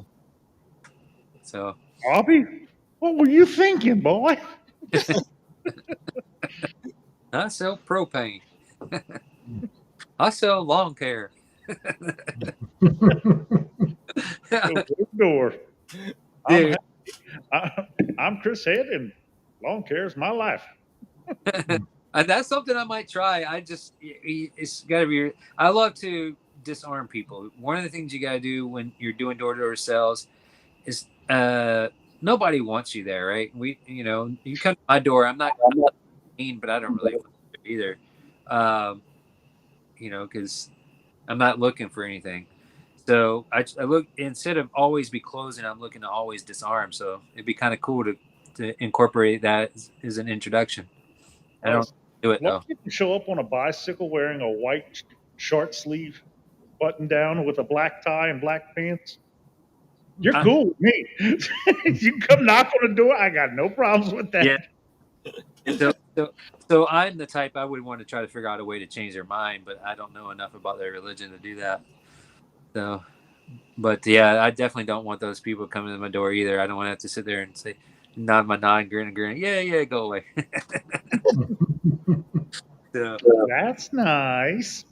Yeah, I actually took the Mormon temple tour while I was in that talking about the dino. I actually took the tour when I was had a layover in Salt Lake City. Delta goes from Atlanta, Salt Lake City, and then straight to Anchorage. So I got so they said I took the temple tour, and they was like, I listened to this spear, and that's exactly what I did. It's like, no, thank you, I'm good. See ya. So, but yeah, it's a door-to-door sales is it's not for the faint of heart, and I'm getting older, and I realize it's a young man's game. So, even though there's energy for it, yeah, past couple of days the heat's been getting to me pretty good too. So I've been spending a lot more time trying to do follow-ups in the AC of my truck. What you do is you drive up to the person's house and you just lay on the horn until they come out and come over to your truck and talk to you. Yeah. Hey, y'all want lawn care? Well, I thought about one time is just putting a speaker on the top of my truck and just rolling down my window and saying free weed control and kind of stop free weed and then control. And so but have the ice cream truck music playing and try to get everybody to come out to get a free estimate. Just cruise through the neighborhood really slow. Free weed control. Beep, beep, beep, with the music. I think you'll be visited by the boys in blue. Or some angry people kick me out of their neighborhood. So, by the way, a little fun fact about that. I finally got sick and tired of worrying. I see these no soliciting signs and the cops get called on us. And it's just part of the job, man. I finally looked it up to see if it was actually some loophole illegal thing. And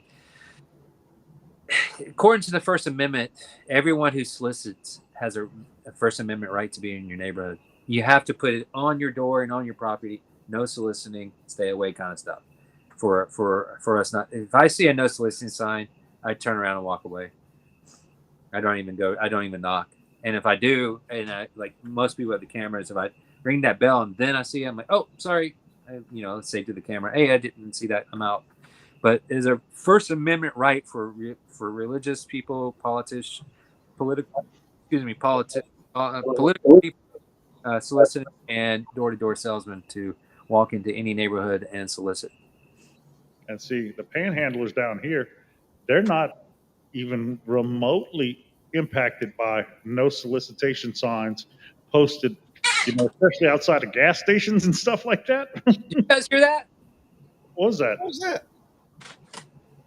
Oh, we got another stray cat. You saw me the orange cat, Khajiit, by the way. Those who talking about Skyrim, named that cat Khajiit. Stray cat is took home here, and another one is is trying to do it. I live 1,000 feet off the road. Where are these cats coming from? Got a cat with a head like this big and a smaller body, so it walks around with this big old head. It just showed up and didn't know I was sitting up here. And Khajiit said, "No, I ain't having it." I was kind of hoping possum. There's been a possum coming up here too. We get a bunch of those in our yard. What's that? We get a bunch of possums in our yard. I've actually kind of like possums. I used to think they were so scary and ugly and nasty looking. They're actually kind of cool now. And they eat snakes. They eat snakes. They don't get rabies. Yep. I just wish they'd stay away from a cat's food. That'd be about it. Now, it's raccoons that are just cute as all get out, but they're pests. Yeah, They'll eat kittens. Yeah, don't take residence in my ductwork under the house. I'm good. So, but yeah, that was a cat fight. I didn't even hear the last thing you said because I'm hearing this.